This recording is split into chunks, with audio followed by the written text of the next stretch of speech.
Hey, just a quick reminder before you start the video, you should join the Team Taco Discord.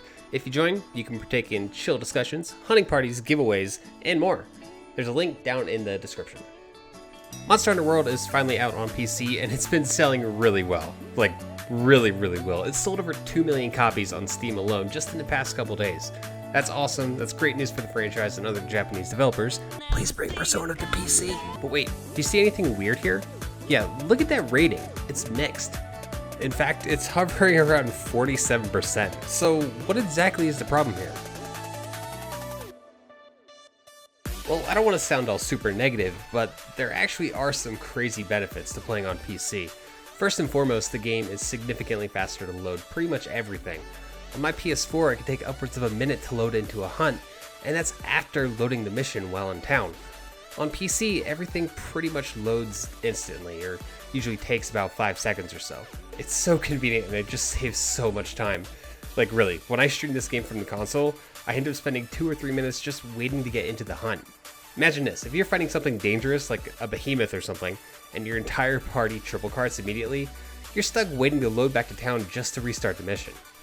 Another thing that I absolutely love is the input lag from consoles is severely reduced. On PS4 the controls feel sluggish, but on PC they are snappier. All perks of the platform, I suppose. However, seeing as the game just launched on PC, there are some caveats that you should be aware of if you want to buy this game or double dip. The game is extremely resource heavy. I don't know if it's a matter of being unoptimized or what, but you need a hefty CPU and GPU to run this game. We know the game doesn't really run that great on consoles, usually around 30 FPS or lower, and unless you have a GTX 1080, don't really expect anything to change too drastically. Frame rates can vary wildly on a PC version, and they change for seemingly no reason.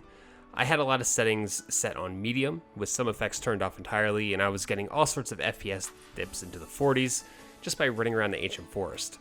And this was with an i5 6600K and a GTX 1070 at 1080p resolution. At least if you turn on the 30 FPS cap, it makes things run a little bit more consistently. There are a number of graphic options I'd like to see added in as well. Maybe a toggle for that depth of field and motion blur that Capcom loves to use in this game. I find these two settings to be particularly distracting in some situations, so it'd just be nice to disable them completely. Other options in the menu are just labeled in a very vague way, and I feel they aren't very descriptive. Oh, and for some strange reason, you can't change your resolution without restarting the game. It's really bizarre and it makes no sense. Other settings seem to just not work as intended, strangely enough. Now I know if you watch Digital Foundry's latest video, they touched on this, and they'd probably know better than I would, but in my experience, the first thing I noticed is the textures. Like, many of these textures are really low quality, and believe me when I say it, they're hideous. This is immediately apparent, even from the title screen and the character creator. Look at my cat's fur in the character creator. It doesn't even look like fur, it looks awful. And then I created this hunter just for the video, out of a preset, and his skin tone is just so flat and carries no detail at all. And then later on in the intro sequence, look at the wood of the ship. Like, it's supposed to be wet, right? But it just looks like it's covered in plastic wrap. I can go on all day because these textures are everywhere. I don't think the game is streaming the right quality of textures. In these examples, it was set on max. So I'm thinking that this is some sort of bug. And the bugs are kind of why I'm making this video. You know, they can be patched, they can be fixed. And that's the thing, many of the issues that people are having will probably be improved over time. The texture thing is kind of important. People having connection issues with multiplayer is critical to the game, and Capcom has noted they are investigating this. And the occasional crash on some system setups will be fixed in the future, no doubt. Capcom has been relatively good at fixing issues as they crop up. Another issue that some people have is that Monster Hunter World utilizes Denuvo, a poorly received DRM. It's described as a scheme.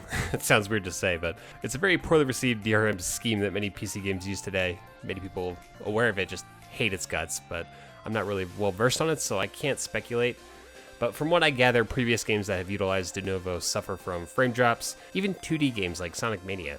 It has some people wondering if Denuvo is the reason the game runs so poorly. I did try out the mouse and keyboard controls, and I found them to be sufficient, I guess. I did notice that there were a lot of weird key bindings, like having to hold V to aim with the ranged weapons, but these can be remapped, of course. I personally play with an Xbox One controller on PC, which is natively supported, but it does feel nice to aim the ranged weapons with the mouse. It was sort of convenient using the mouse to navigate through some of the menus, but that's really just because there are so many options to go through. But in the end, you can kind of tell that this game was made with a controller in mind. I'd like to mention Monster Hunter Online's mouse and keyboard control scheme because it is worlds ahead of the setup, excuse the pun. Everything in Monster Hunter Online is smooth, easy to perform, and responsive despite using older mechanics in some areas of the gameplay. If you really want to play a Monster Hunter game with excellent mouse and keyboard controls, go for Monster Hunter Online. But here's the real question. Should you buy it? Well, personally, I think the benefits of the PC platform outweigh what are most likely temporary bugs and glitches. The load times alone make me want to leave a positive review on Steam, but I would like to see some more graphical options added. A lot of folks have been waiting for this to release on PC, and I think Capcom just loves money too much to really screw it up. I hope it continues to sell well so we can get some other big-name Japanese titles on Steam. And Capcom, if you're watching, please let us skip any story cutscenes. It would save those of us who have double-dipped, so to speak, so much time. Plus, it's just good game design.